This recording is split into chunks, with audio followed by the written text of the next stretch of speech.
Манайхан бичлэг хийлгөө утсан байна. Үнэхээр уучлаарай. Цаашдаа аяллаа тасралтгүй үргэлжлүүлнэ.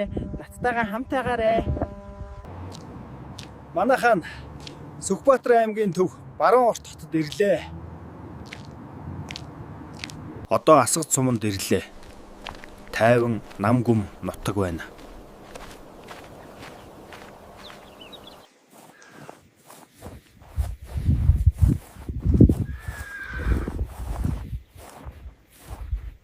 Дарган суманд ирлээ.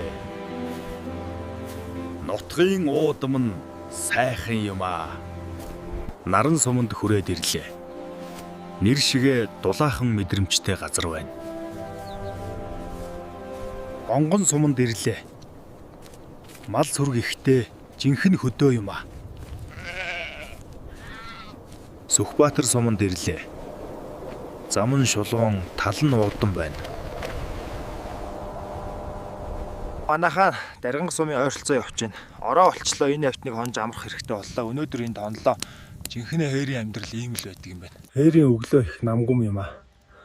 Зам урт. Ингээд Сүхбаатар аймгийг тойрч дууслаа.